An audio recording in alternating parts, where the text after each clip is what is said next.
Hey guys, it's Jen.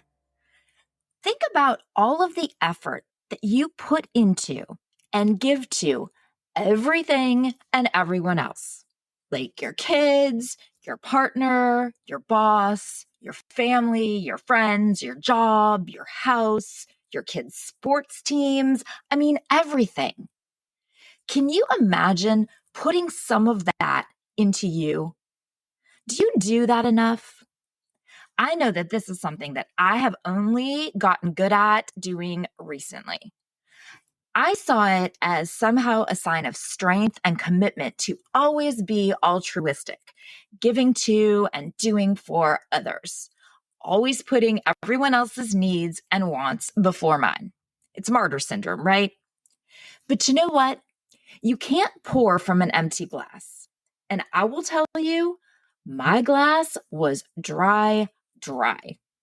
So I had to teach myself to make an actual effort to put back into me, to allow myself to take a selfish. It's okay. The world actually doesn't end. So this is a Just For Me episode of Reframing Me. In these episodes, we take just a few minutes for us to take that selfish and be like, hey, remember back before my life was overrun with kids and kids' activities and kids' schedules and the mental load of maintaining a family? Yeah, I don't either at this point, but I do know that I did have interests. I can't tell you what they were and what I did with my time, but I know I had interests. And so did you. So this is a few minutes to focus on things just for us. My grandmother always used to say, if it's not her arse, it's her elbow, meaning that something was always wrong or always hurt or that someone was always complaining about having something wrong. Of course, I never realized how accurate that statement was until I had 3 kids. Oh my God, if it's not their arse, it's their elbow. Something is always wrong. Someone is always hurt. It's always someone's back or their stomach or ankle or head or hamstring or a cold or allergies or swimmer's ear or a concussion or a skin infection or a dislocated finger or a broken finger. Someone's finger is always hurt. We're at the orthopedic or the doctor or urgent care or eye doctor or dentist seemingly on repeat. There is literally always something wrong, and usually multiple things. And I get it. There are 3 of them, and they're all super active. They play multiple sports. They're not sedentary kids. I get it. I guess it's to be expected. And I've become fairly numb and accustomed to issues. And as a mom, you need to learn what's a big deal and what isn't. It's like when they're toddlers and you learn to discern the different cries. That's the I just got scared, and that's the I'm being dramatic and I want attention. And that is the I better run because they're really hurt, right? We know the different cries. They're probably imperceptible to others, but moms somehow can tell the difference, right? Maybe it's picking up on the cues, or maybe it's just a mother's intuition. But we know when something is really wrong. About 6 weeks ago, I got a text from school. Mom, I just want to cry. I was squatting and something in my leg popped. Now, probably like you, I get a bazillion texts from school about dramatic events during the day, even often about injuries or things that are hurt or they don't feel good or whatever. But there was something about this one, or again, maybe it was mother's intuition, but I knew it was bad. It was 2 days before spring football practices began. 2 days. And both my boys, but especially this one who plays defensive line and he's a sophomore this year and wants to, of course, make a name for himself this year, have been anxiously awaiting spring ball. He's been lifting and training all off season, getting ready for that day. The first day of practices was Wednesday, and it was Monday that I got that text. 2 goddamn days. I could tell from his texts that it was going to be a challenge, so much so that I actually found myself having a panic attack. Once I calmed down and my older son, who happened to be home during his class break, we drove over to get him. And sure enough, he was hurt, like really hurt.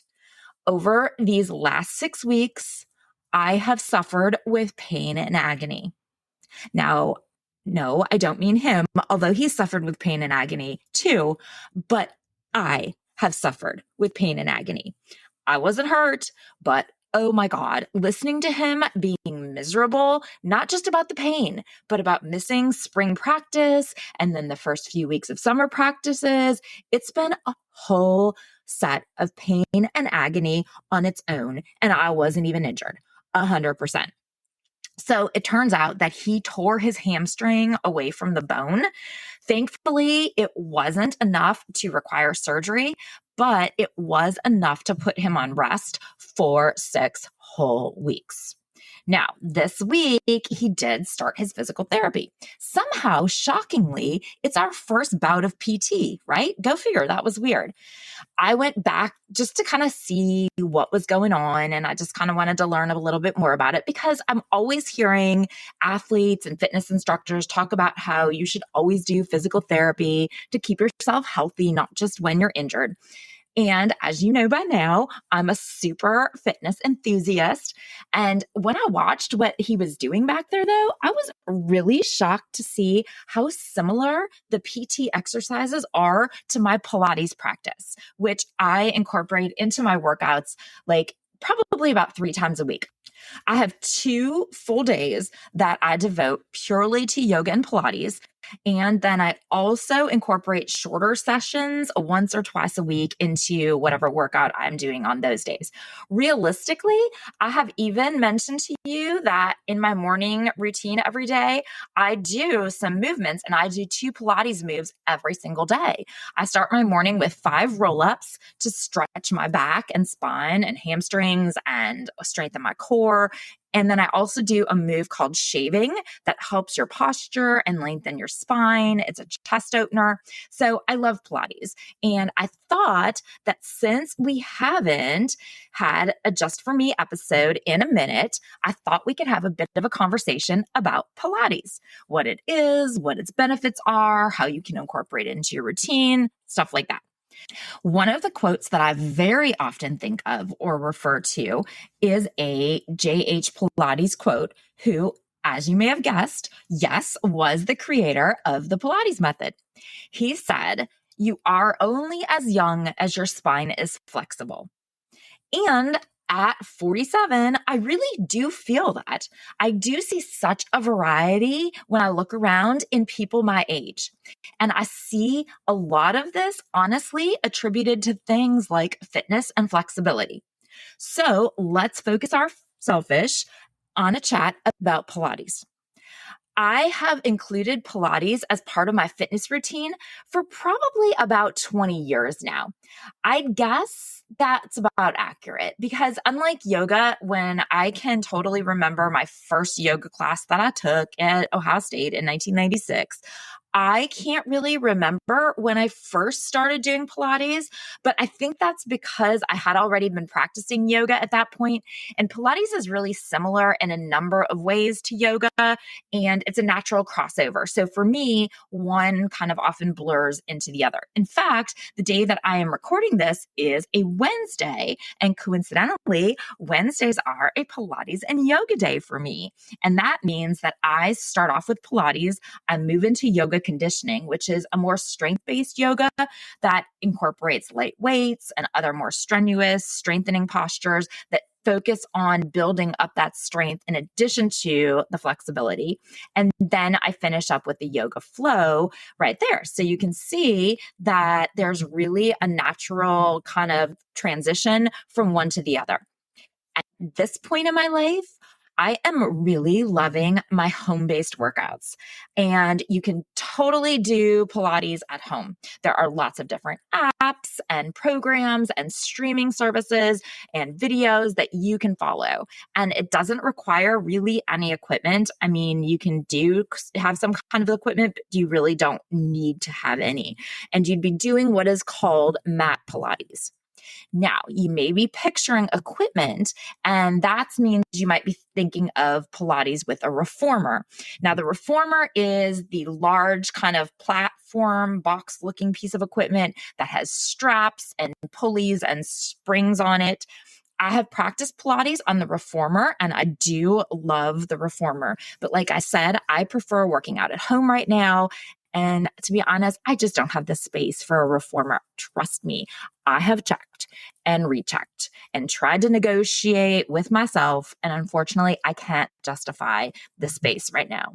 But mat Pilates does such a great job of replicating the reformer movements, especially when you incorporate blocks and yoga straps, that in my opinion, I feel like I'm getting the same benefits as I do on the reformer. And I actually think there are some other benefits that I get by doing it on the mat that I don't even get on the performer. Plus, it's much more conducive to my life right now. So it works. Regardless of how you choose to do classes, I am telling you, Pilates is awesome. And it might be a total game changer for you too.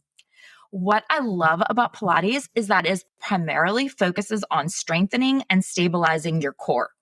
Now, when I say core, you might think abs, and it totally does include your abs. But core is actually your abs, your low back, your hips, your glutes, your inner and outer thighs, your pelvic floor, which for those of us who've had babies, 100% needs strengthening, right? Core even extends up to your shoulders, and some of the movements even work into your arms. So you're probably noticing that although it may focus on core, Pilates is literally a full body workout. And it works your muscles in a toning and lengthening way, which really helps with your posture, your alignment, and like all over gracefulness of movement. And that doesn't even touch on flexibility, which is so key to honestly everything, in my opinion. Oh, and it's completely low impact. So it's really easy on your joints. And after running for like over 30 years, my joints will happily take a low impact workout wherever and whenever they can get one. What I really think makes Pilates key for overall health and wellness and, well, like life is that it's super helpful to improve your functional movement. So, functional movement, that's like the movement that helps you just do your daily activities, like everything that you do on a basic everyday basis. The movements that you do in Pilates work in different planes, which if you think about like running or walking, the movement is constantly in the same plane, meaning that it moves the front to back. And if you then move into cycling, again, it's front to back. Many exercises and workouts that we do have that front to back motion in that plane. And that's awesome. Of course, we're constantly moving in that plane. But what happens when you need to pick up something, or you reach in a diagonal direction, or you take a quick lateral step, or whatever it is that you're doing in your normal daily life that isn't in that front to back plane? Well, you are much more likely to get hurt, right? Your body hasn't been trained and strengthened in that plane, and it may not have the flexibility to move in that plane. So Pilates is great because it trains you in a variety of planes. Surprisingly, and I admit surprisingly even to me, because I have done this for so many years. And on a day that I do a primarily Pilates workout, I really do find myself thinking like, wow, I'm surprised. That was such a good workout. I'm exhausted. I even find myself a bit winded in places. And on other days, I do lift weights and run and I cycle, but Pilates is even good for that muscular endurance too. And of course, all exercise is good for our mental health, our depression and anxiety, and even fatigue.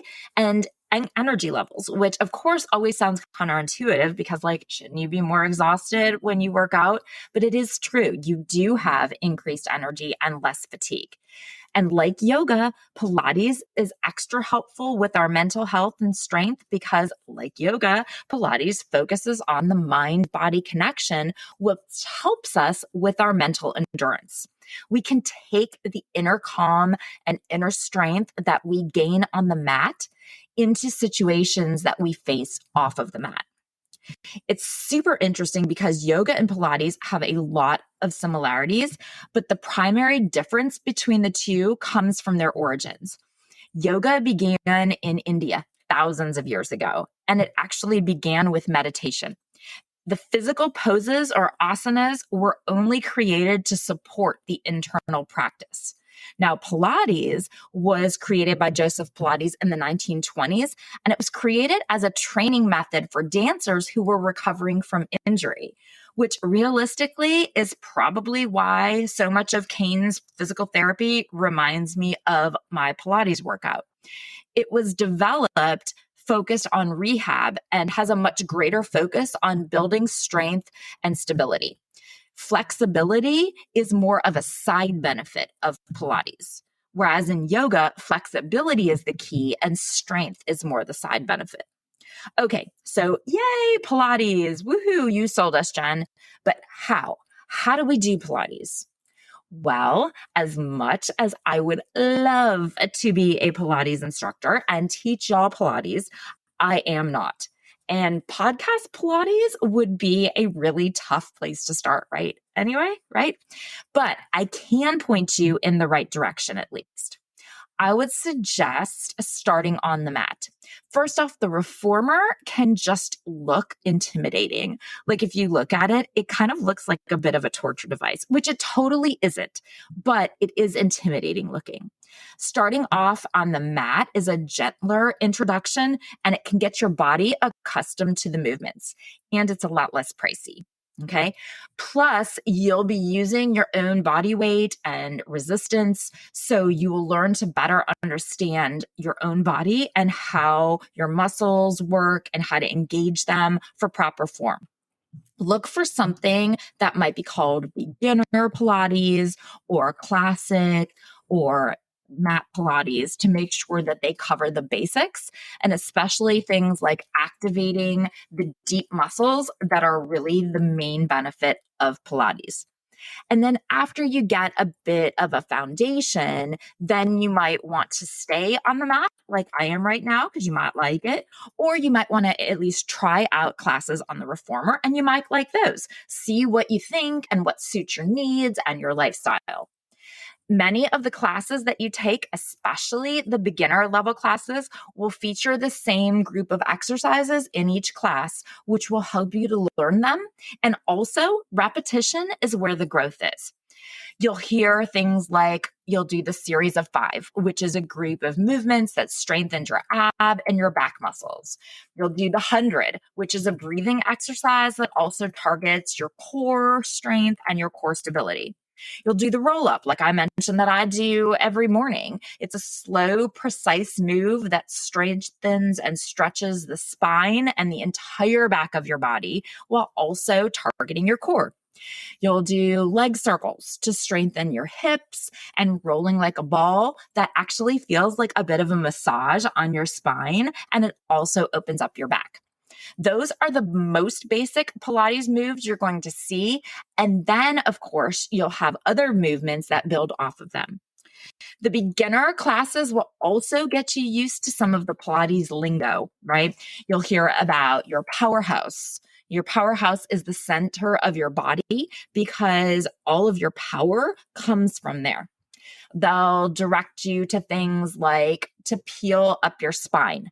So if they tell you to peel your spine, you're basically moving slowly vertebra by vertebra, like you're peeling a fruit by the foot. Or they'll tell you to cradle your head, which tells you to lightly rest your head in your hands, like cradling it, rather than like how you might see somebody like viciously yanking themselves up doing sit-ups by pulling their head. Cradling wants you instead to just rest your head there in a way that you could fit a piece of fruit between your chin and your chest. They'll tell you to slide your shoulder blades down. That helps you to lengthen your back and to open up your shoulders and open up your chest, which, if you picture that happening, is why Pilates is so good for your posture. Okay, so like I told you, it's Wednesday, and Wednesdays are Pilates day. And now I am off to take my own selfish and do my Pilates workout. It's really hard for me to choose, but if I had to, I actually think it might very well be my favorite workout because I love strengthening and lengthening. However, as much as I do love Pilates, I can only focus 2 days a week on it. It's a phenomenal thing to add to your life, but I am a firm advocate of cross training. Ooh, maybe I need to do it just for me on cross training. That's a good idea. Okay, I'm going to put a pin in that and do that one day. But try it. Try Pilates. And if it's new to you, be patient. No one expects you to be good at or know what you're doing. It takes time. And just like yoga, Pilates is it's a practice. We talk about the practice of yoga, the practice of Pilates, which means you will constantly be practicing and improving. You'll never complete Pilates. You'll just consistently grow in the practice. Thank you so much for listening. I hope you had fun learning a little bit about something for you because you are a mom, yes, but you are super important too. Imagine all of the effort that you put into everyone else. What if you put some of that into you? Please share the show with your friends to help us build our community. Find me on socials, on Instagram and TikTok at Reframing Me.